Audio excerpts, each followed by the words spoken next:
함께 보실 하나님의 말씀 고린도전서 3장 1절로 9절입니다. 한 절씩 교도합니다. 형제들아, 내가 신령한 자들을 대함과 같이 너희에게 말할 수 없어서 육신에 속한 자 곧 그리스도 안에서 어린아이들을 대함과 같이 하노라. 내가 너희를 손으로 먹이고 밥으로 안내하였으니 이는 너희가 감당하지 못하였으니거니와 지금도 못하리라. 너희는 아직도 육신에 속한 자로다. 너희 가운데 시기와 분쟁이 있으니 어찌 육신에 속하여 사람을 따라 행함이 아니리고. 어떤 이는 말하되 나는 바울에게라 하고 다른 이는 나는 아볼로에게라 하니 너희가 육의 사람이 아니니. 그런즉 아볼로는 무엇이며 바울은 무엇이냐? 그들은 주께서 각각 주신 대로 너희에게 하여금 믿게 한 사역자들이 아니냐. 나는 심고 아볼로는 물을 주었으되 오직 하나님께서 자라나게 하셨나니. 그런즉 심는 이나 물 주는 이는 아무것도 아니로되 오직 자라게 하시는 이는 하나님뿐이니라. 심는 이와 물 주는 이는 한 가지이나 각각 자기가 일한 대로 자기의 상을 받으리라. 같이 우리는 하나님의 육자들이요 너희는 하나님의 같이요 하나님의 집이라. 하나된 공동체 말씀으로 우리 각자에게 주신 하나님의 은혜가 있기를 바랍니다. 교회는 하나님의 나라의 모형이죠. 모형이라 하는 이유는 하나님의 나라가 아니란 뜻이 아니고 하나님의 나라가 온전하게 아직 이루어지지 않았기 때문에 모형이다 이렇게 말한 겁니다. 그러니까 교회는 이 세상 나라 가운데에 그래도 하나님의 나라를 그렇게 소망하며 그렇게 지어져가는 교회죠. 지난 말씀처럼 하나님의 나라의 표지가 평강입니다. 평안.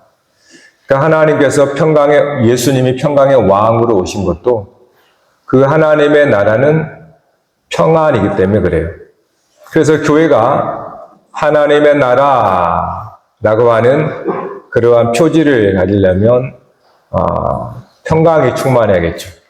이거는 각 사람도 마찬가지입니다. 오늘 여러분 이곳에 앉아있지만 여러분의 마음은 평안하십니까? 평안하십니까? 가짜 평안이 아니라 진짜 하나님의 평안 가운데 우리가 이곳에 있는가라고 하는 겁니다. 오늘 사도 바울이 이 같은 교회인 고린도 교회, 고린도 지역에 있는 교회입니다. 고린도 지역에 있는 교회, 그 교회를 통하여서 오늘 21세기의 우리 교회를 향한 말씀을 이제 주시는 겁니다. 그래서 이 고린도 교회의 그 모습을 통하여서 바울이 전하고자 하는 메시지, 어떻게 교회가 하나님의 나라가 구현되어지고 더 그 나라가 완성되어져 가는가를 오늘 말씀을 통해서 저와 여러분이 깨닫고 하나님 앞에 영광이 됐으면 좋겠습니다. 고린도 교회를 향하여서 바울이 이렇게 권면해요. 형제들아, 내가 우리 주 예수 그리스도 이름으로 너희를 권하노니 모두가 같은 말을 하고 너희 가운데 분쟁이 없이 같은 마음과 같은 뜻으로 온전히 합하라. 즉 바울이 권면하는데 같은 마음을 품으라. 즉 같은 마음을 품지 못하고 있다는 겁니다. 서로가 다른 마음을 품고 있다는 거죠. 다른 생각, 다른 마음을 품어서 그것은 평화롭지 않다는 뜻입니다. 그러니까 고린도 교회는 하나도 평안하지 않은, 여러분 우리가 같은 마음을 품을 때 같은 평안은 있는데 서로 다른 생각과 서로 다른 마음을 이제 품게 되면 거기에는 평안은 없는 것 같아요. 우리 삶에도 마찬가지. 그래서 바울이 그처럼 고린도 교회가 그렇게 서로 마음이 나뉘어지고 합해지지 않은 그 모습을 굉장히 조금 충격적으로 굉장히 불편하게 얘기를 합니다. 어린아이 같은 자라 그 말이에요.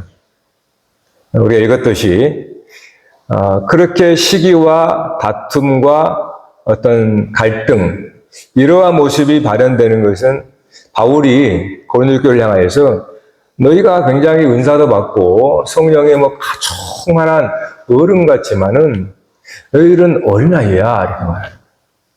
어린아이 같은 자라. 그거를 육신에 속한 자다 이렇게 말해요. 네. 그는 어린아이의 특징을 보고 말하는 겁니다. 어린아이들의 특징은 쉽게 사람에 따라서 사람의 외모. 그래서 뭐 어린이집이나 유치원 가면 잘 꾸며야 돼요. 교사들이 잘 꾸며야 아이들이 좋아하듯이요. 아이들은 눈에 보이는 것을 판단하기 때문에 그래요. 어리면 어릴수록 그냥 육신적이다 그 말은 그냥 감각적으로 판단한다라는 겁니다. 눈에 보이는 외모에 따라서 판단하고 그 사람의 스펙에 따라서 그 사람이 무슨 차를 타고 다니냐, 그 사람의 옷이 어떠냐 이런 외모적인 즉 육체를 따라서 판단하는 사람을 어린아이 같다 이렇게 말하는 거예요. 그래서 그 고린도 교회에 이렇게 나옵니다.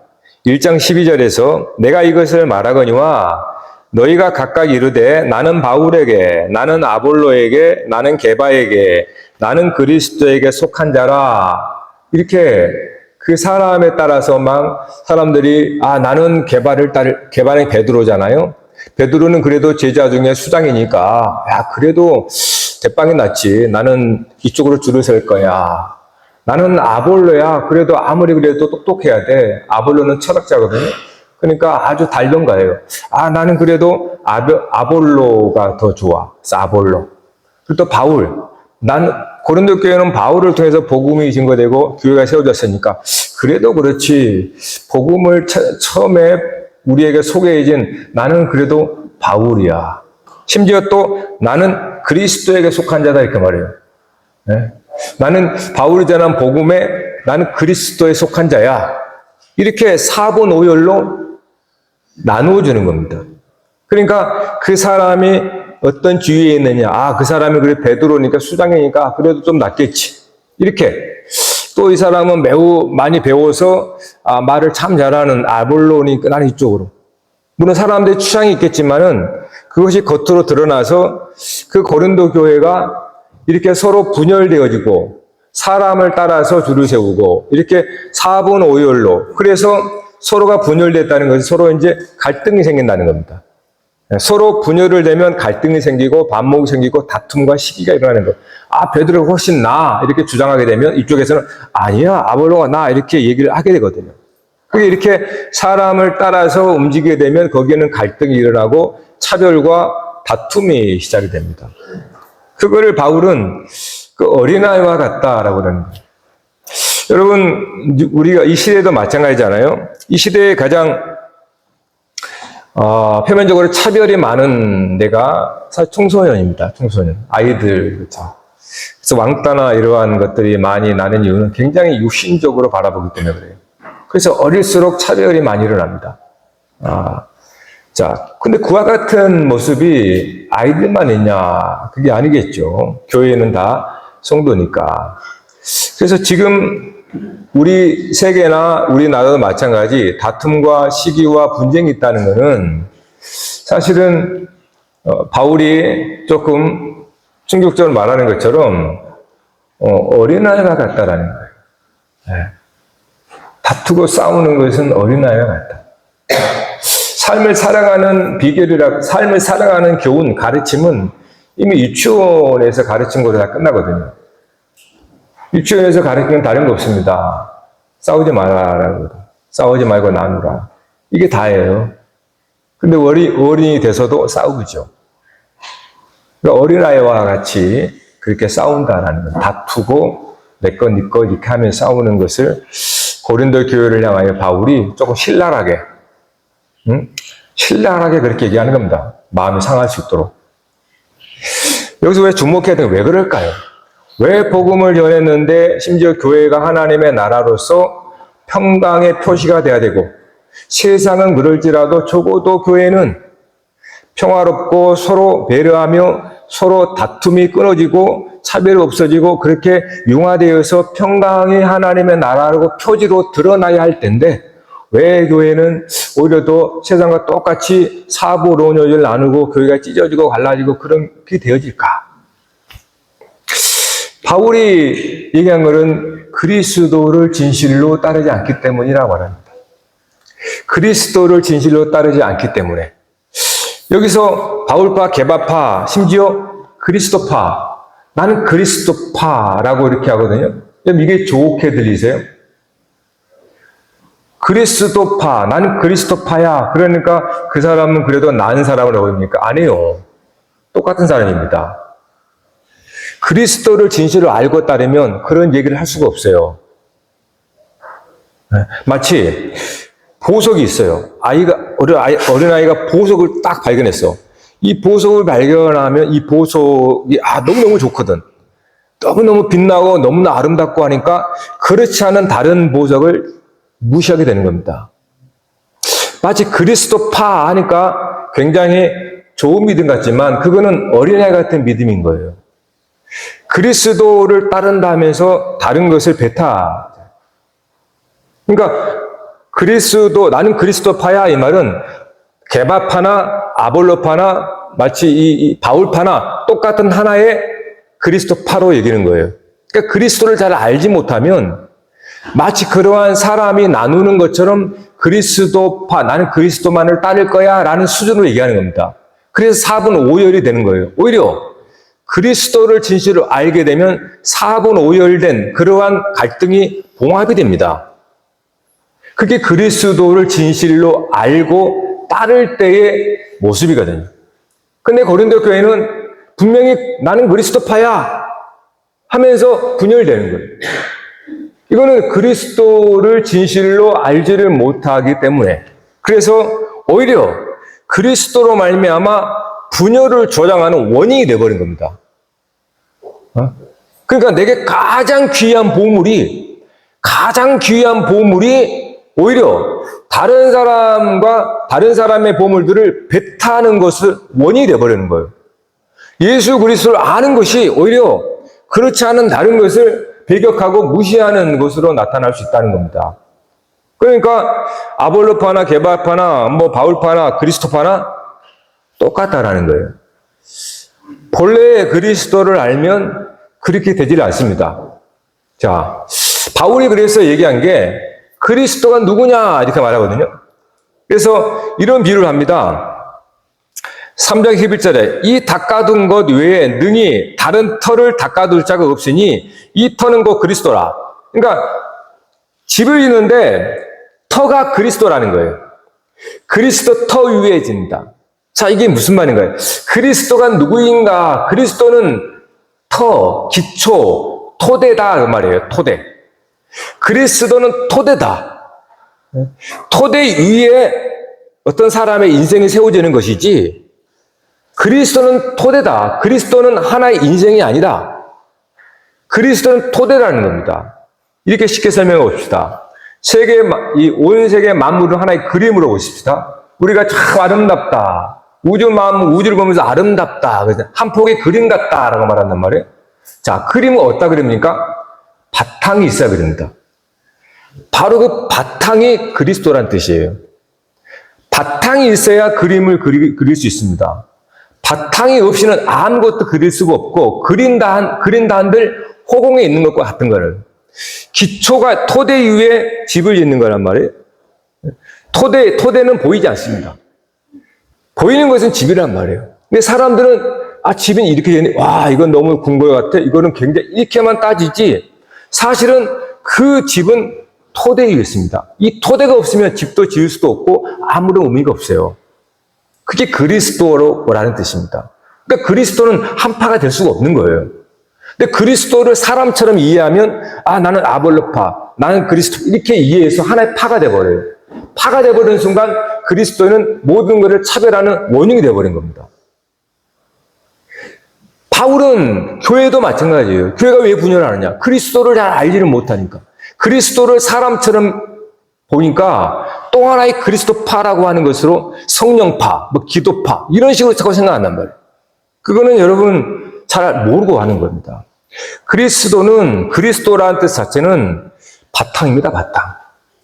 바탕에다가 그림을 그리는 거예요. 바탕 없으면 그림 자체가 안 됩니다. 인생의 집을 짓는데 바탕이 없이 인생의 아름다운 집을 지을 수가 없습니다. 아무리 아름답고 그림 같은 집을 짓는다 해도 바탕이 없이는 그 그림을 지을 수가 없어요. 하나님 없이 산다는 것은 그래서 항상 뜬구름 잡는 인생이고 호곡에다가 마치 집을 짓는 것 같다라는 거예요. 기초가 든든하지 않은데 그 집을 짓는 데 매우 위태위태하죠. 우리 모두의 인생이 다 그렇게 위태위태한 이유는 기초가 불분명하기 때문에 그렇습니다. 그러니까 하나님을 믿는다라고 하는 것은 사실은 우리의 토대를 반석같이 안다는 뜻이거든요. 그거를 예수님께서 나는 포도나무에 너희는 가지다 이렇게 말했습니다. 가지는 나무에 붙어 있어야 가지거든요. 나무로부터 나온 게 가지란 말이에요. 근데 가지가 독립되겠다. 그 의미가 없는 겁니다. 독립된 가지는 죽은 거죠. 끊어져 버리니까. 그러니까 모든 가지는 이 바탕이라고 하는 그리스도의 몸에 붙어 있을 때 비로소 가지고 그때 비로소 열매를 맺고 잎사귀를 맺는 겁니다. 그러니까 그리스도는 그냥 하나의 개체가 아니고 모든 것의 바탕, 토대라는 겁니다. 그거를 바울은 이렇게 적용해요. 교회를 통해서 교회는 그리스도의 몸이다. 그리고 그 몸에는 많은 지체가 있다 이 말이에요. 오늘 우리가 있는 것처럼. 이 지체들은 몸에 붙어 있을 때 지체 역할을 합니다. 그러니까 이 지체가 나는 나 혼자 뛰어나. 나는 나 혼자 이런 지체 이미 죽은 겁니다. 그러니까 우리의 생명이라고 하는 것은 우리에게 달려있지 않아요. 그리스도 안에서 우리의 생명이 능력이 나타나는 거란 말이에요. 지체가 병들었어요. 이 지체가 병들었을 때 누가 이 지체를 회복시킵니까? 몸이 회복시키는 거예요. 우리 스스로는 우리를 회복할 수가 없어요. 그리스도라는 몸이라고 하는 붙어 있을 때 그 몸에 의해서 지체에 병든 것들이 회복이 되어 갑니다. 아무리 현란한 화려한 궁궐을 하더라도 바탕이 없이는 세울 수조차가 없는 겁니다. 그러니까 상상할 수가 없는 건데 우리는 상상을 한단 말이에요. 그림 같은 집이라고. 그거는 뜬구름 잡는 이야기인 겁니다. 이처럼 바탕은 보이지가 않으니까 우리는 거기에 중요성을 알지를 못해요. 그러나 우리는 서 있는 자체가 이미 바탕에 토대가 있기 때문에 서 있거든요. 근데 사람들은 그거를 깨닫지를 못하고 그 사람 키가 얼마나 크냐, 그 사람 집이 어떻게 지었느냐, 금으로 지었느냐, 나무로 지었느냐, 그 인생이 지그릇 지었느냐 이런 걸 가지고 판단을 한단 말이에요. 이러다 보니까 나는 금으로 지은 집으로 할 거야. 나는 이렇게 할 거야. 이렇게 아볼로파야, 베드로파야 이렇게 따지는 거예요. 그리스도파라는 건 없습니다. 그리스도를 따르는 것은 바탕이 되는 거예요. 그러니까 차별이 없는 거예요. 차별이 될 수가 없습니다. 그런데 우리가 예수 그리스도를 믿는데 나의 눈으로 예수를 믿어버리니까 우리는 나의 취향에 따라서 또 분열을 시키게 된다 이 말이에요. 하나님의 백성 이스라엘 역사가 바람달날 없던 이유가 바로 그런 겁니다. 하나님의 백성이면서도 하나님을 잘 알지를 못하니까 하나님을 사람처럼 이해하다 보니까 우리는 하나님을 믿는 사람이 하면서 그렇게 이방인들을 차별하는 거예요. 마치 가장 귀한 보석을 갖고 있는데 저거는 아무것도 아니라는 거예요. 그래서 차별되는 거예요. 이처럼 하나님을 인격적인 인간으로 생각하면 우리는 이 세상은 바람 잘 날이 없습니다. 항상 다투고 시기 질투할 수밖에 없어요. 즉 이스라엘 백성들은 여호와 하나님을 잘 알지 못했죠. 처음부터. 아브라함이 어느 날 하나님을 만났다 그래요. 근데 아브라함이 이해하는 하나님은 당시 모든 그 당시는 아주 고대 시대이기 때문에 다 종교사회, 즉 다신사이잖아요.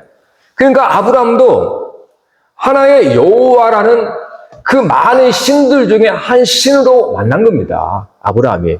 그래서 아브라함 부족장이 되어서 그 여호와 하나님은 그 아브라함의 씨족의 수호신이 된 거예요. 그렇게 믿은 거란 말이에요. 이스라엘 백성들이. 민족이 되어서도 여호와 하나님이라는 그분을 알지를 못하고 그냥 그 당시에 많은 신들 가운데 한 신이야. 이렇게 붙잡고 있었기 때문에 다른 신들과 상대적으로 비교해서 막 쥐고 배척하게 된다, 이 말이에요. 여러분, 우리는 하나님은 하나라고 하지만은 그 하나는 숫자의 하나를 말하는 게 아닙니다. 유일한 하나님이라는 뜻이에요. 즉, 유일한 하나님은 비교 대상이 없다는 뜻입니다. 바탕입니다, 바탕. 따라서 그 여호와 하나님을 알면 모든 것은 다 절대화가 됩니다. 여호와 하나님을 알면 상대적이 될 수가 없어요. 그러니까 바탕이 왜 우리 인생에 세워져 있는 겁니다. 근데 우리 인생이 이렇고 저렇고 하는 거는 그건 우리 모든 인간의 상대적인 관점에서 되어지는 거란 말이에요. 그래서 이스라엘 백성도 날마다 이방인들을 차별하고 막 죽이고 싸움하고 전쟁하고 다 그렇게 사는 겁니다. 이걸 어린아이 같은 신앙이라고 그래요. 여러분, 기독교는 왜 왜냐? 아니요, 똑같습니다. 기독교 역사도 항상 뭡니까? 그렇게 싸우고 전쟁하고 다투고 막 그랬잖아요. 그게 어린아이 신앙이었다는 뜻이에요. 그러면 바울이 이러한 어린아이 같은 신앙에서 바울이 내세운 그 문제 해결 방법이 뭡니까? 그것이 젖이나 우유나 먹는 그런 어린아이에서 내가 딱딱한 음식, 즉 의의 말씀을 먹어야 한단 말이에요. 그 딱딱한 의의 말씀, 그거는 십자가 복음의 메시지라고 해요. 십자가 복음의 메시지. 여러분, 지금은 또 지식이 없어서 사회가 갈등하고 그렇게 서로 다툴까요? AI가 나와서 모든 지식을 다 정말 종합해서 우리에게 해결책을 준다 그래서 과연 이 다툼과 갈등이 없어질까요? 지식과 지혜가 없어서 그런 거 아닙니다. 성경에 이때나 지금이나 항상 갈등과 반목과 평화를 마치 동경하지만은 평화는 항상 영원한 것처럼 느끼는 것은 우리의 지식이 부족해서가 아닙니다. 십자가 복음이라고 하는 것은 사실 우리가 생각하는 모든 우리의 지혜와 지식의 마침이란 말이에요. 마침. 우리가 가진 모든 지식들은 상대적인 지식이란 말이에요. 그 지식으로 결코 모두를 아우르는 평안을 이룰 수가 없어요. 십자가의 복음은 이러한 인간의 모든 지식과 지혜를 십자가에서 못 박아버리는 겁니다. 끝내버리는 거예요. 그래서 그 십자가를 통해 거듭난 새로운 지식을 얻습니다. 그 십자가라고 하는 것이 매우 혐오스럽지만은 그러나 그 십자가를 통해서 바울이 우리에게 가르쳐 주는 것은 우리의 지식의 완전히 새로워짐입니다. 이처럼 우리의 지식이 새로워진다는 거예요. 새로워진다는 건 무엇입니까? 앞서 예를 들었던 것처럼 내가 집을 짓고 내 인생의 집을 지었어요. 아름다운 집이라서 나는 자랑하고 내 집이 우쭐하단 말이에요. 이러한 지식이 세상의 지식입니다. 우리가 이 세상에 배운 상대적인 지식이란 말이에요. 그런데 그리스도를 알게 될 때 그리스도는 바탕이라는 거예요. 그리스도 안에 거한다는 것은 우리가 그리스도의 바탕에 되어 있지 않습니다. 그 바탕에 대한 지식으로 보면은 우리가 그 한 사람의 빌딩이나 인생의 집으로 보는 것과는 완전히 다릅니다. 그러므로 지식이 마치 거듭난 것처럼 돼버리는 거예요. 네? 그냥 한 사람을 보는 게 아니라 그 사람의 바탕으로 보기 때문에 지식이 마치 거듭난 것처럼 새로운 지식이 얻어요. 그래서 옛날 지식은 십자가에 죽고 부활한 지식을 얻게 된다고 합니다. 우리가 바라보는 관점이 바뀌어버린다는 뜻이에요. 이거를 바울이 뭐라고 말하냐면 고린도서 3장 16절에 너희는 하나님의 성전이다. 너희는 하나님을 거하는 하나님의 집이다 이 말이에요. 너희는 하나님의 집이야. 하나님이 함께 하시는 하나님의 성전이야 라고 하는 겁니다. 네? 하나님의 성전. 사도 바울이 십자가 복음을 통하여서 우리에게 주었을 때 그 메시지가 우리에게 눈을 뜨게 하는 것은 내가 하나님의 집이구나. 나는 내 인생인 줄 알았습니다. 내 인생인 줄 알고 다른 인생과 비교하면서 그렇게 나는 내 인생을 지어갔는데 그리스도인이라고 하는 이름을 붙여주는 거예요. 그리스도인이라는 것은 그리스도와 같다는 겁니다.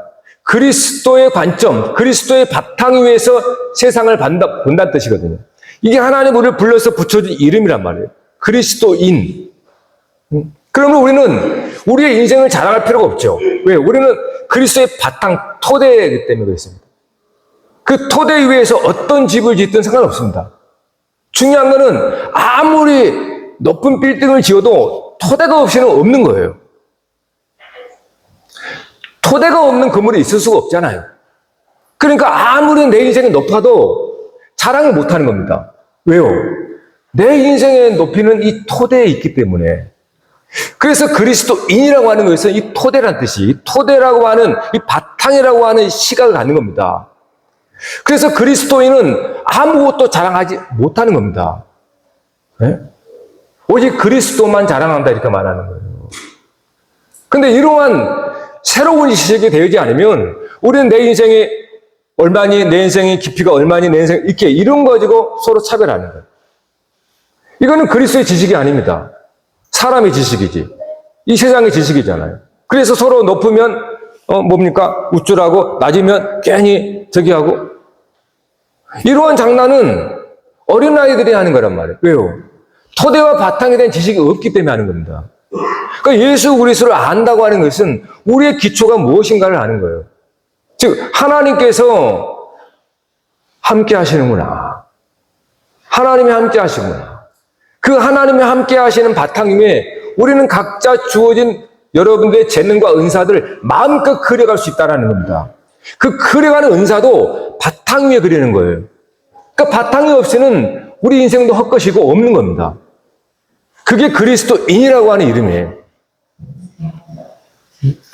포도나무도 예수님이 나무잖아요. 나무의 관점에서 가지를 보는 거예요.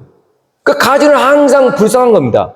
근데 가지가 나무를 보지 못하고 나는 가지야. 내가 열심히 해서 열매를 맺을 거야. 라고 하면서 다른 열매를 맺지 못한 나무를 책망한다는 것은 이거는 어리석은 거잖아요. 그리스도가 나무라고 하는 것은 우리는 그리스도에 붙어있는 나무의 마음으로 가지를 보는 거예요. 그래서 몸으로 본다 이 말이에요. 그래서 바울이 끝으로 그리스도인이라는 이름의 능력이 무엇인가? 오늘 저와 여러분 이 세상에 참 능력자의 지혜자가 무엇인가? 그것은 하나님의 지식입니다. 즉 십자가를 통하여서 우리가 알았던 옛날 지식, 이 세상의 지식이 십자가를 통하여서 마치고 새롭게 거듭난 새로운 지식으로 우리 자신을 보고 세상을 볼 때, 이웃을 볼 때에 우리는 그러한 차별과 그러한 어떤 폭력과 갈등이 점점 줄어들게 됩니다. 이거를 성수가 한다 그렇게 말하는 거예요. 그래서 하나님의 나라는 매우 성숙한 자들의 집단입니다. 왜요? 차별과 다툼과 갈등이 사라지는 평강의 나라이기 때문에 그랬다 이 말이에요. 그 사람의 외모가 어떻든 어떠한 일을 하건 그 사람이 출신은 그건 아무 상관없습니다. 그거는 바탕 위에서만 이야기되어지는 거예요.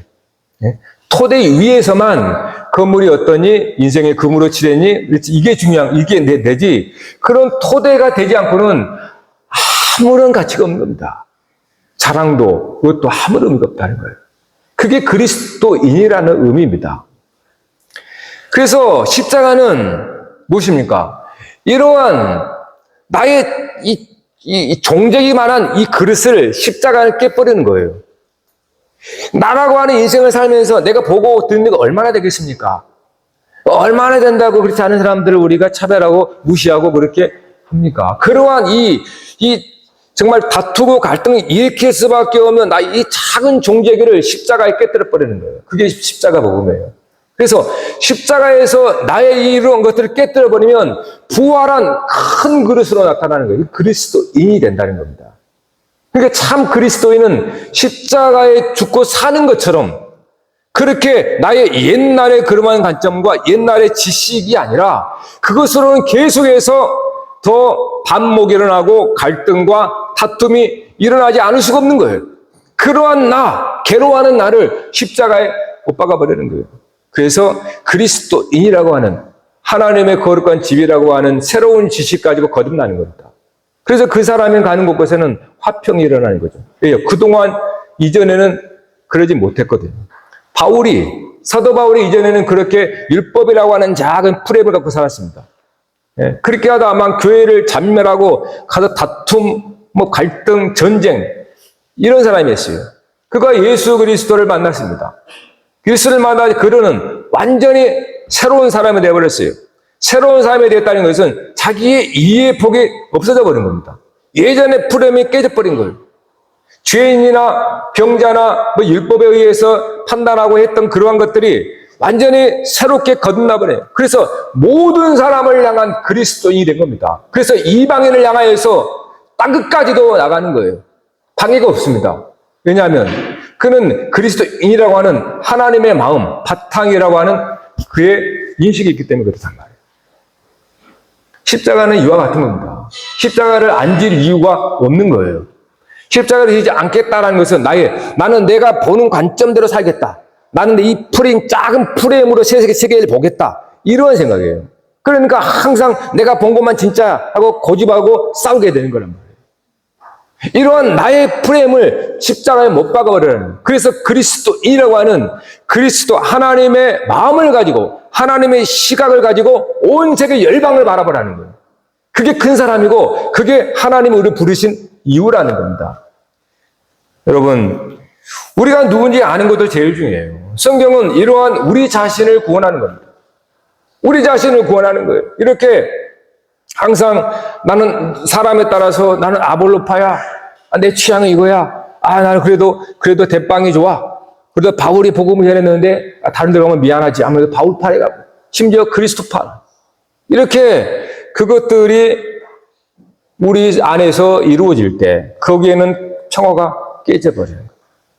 사랑하는 성도 여러분, 우리는 젖만 먹고 우유만 먹는 그 어린아이, 육신에 속한 자에서 이제는 좀 그래도 딱딱한 단단한 의의 말씀을 먹고 자라나야 됩니다. 그것이 십자가 복음의 메시지예요. 이 십자가 복음이 왜 딱딱합니까? 그거는 그동안 내가 가지고 왔던 모든 생각과 모든 뜻을 다 거기에 못 박으라는 그 하나님의 메시지란 말이에요. 그렇기 때문에 굉장히 딱딱하고 굉장히 먹기가 쓰디쓴 겁니다. 그러나 그 쓰디쓴 맛을 우리가 잘 먹고 또 먹으면 익숙해져서요. 단맛이 됩니다. 그래서 여러분의 쓰디쓴 커피를 먹는 거 아니겠습니까? 십자가는 그와 같아요. 십자가에 담긴 하나님의 놀라운 비밀을 알면 우리는 그것을 안 먹을 수가 없어요. 그것으로 말하면 우리는 훨씬 더 지경이 넓어지면서 평강이 확장되는 것을 경험합니다. 그래서 나의 삶의 인생이 굉장히 평안해져요. 평안해지는 것을 누가 그것을 마다하겠습니까? 누가 맨날 다투고 차별과 마음이 이런 삶을 살겠어요? 그냥 이러한 십자가의 복음의 메시지의 길을 발견하지 못하기 때문에 사람들은 외적으로 사람들과 만나지 않고 멀리 떠나고 이런 일이 벌어지는 거예요. 이런 것으로는 궁극이 해결을 할 수가 없습니다. 그러나 우리는 도시에 있으면서 함께 있으면서도 한 가정에 살면서도 서로 함께 살면서도 이런 그리스도의 놀라운 지식이 우리를 새롭게 한다는 걸 안다면 우리는 거기에서도 평화가 무엇인지를 평강의 삶을 살아갈 수 있다는 거예요. 이게 그리스도께서 우리를 부르신 이유고 세상의 저와 여러분을 그리스도 이름으로 파송한 이유입니다. 그래서 화평케 하는 자는 복이 있나니 하나님의 아들이라 일컬음을 받을 것이다. 분열과 갈등과 조장하는 것은 하나님의 아들이 아닙니다. 그리스도가 가는 곳은 평강의 왕으로 주장하는 것입니다. 그러니까 모든 성도들의 삶은 평강의 왕인 그리스도를 따라서 평화로운 인생이 되어지는 거예요. 그럴 때 우리는 세상에서 빛이 되는 거고 우리가 가는 곳곳마다 평화가 이루어지는 것입니다. 사랑하는 성도 여러분, 여러분의 이름이 그리스도인이라고 하는 것을 기억하십시오. 여기에 담긴 하나님의 무한한 계획을 여러분의 성령의 계시를 통하여서 깨닫고 여러분 삶 가운데 평강이 되어지기를 간절히 바랍니다. 우리 찬양을 한번 하십시다.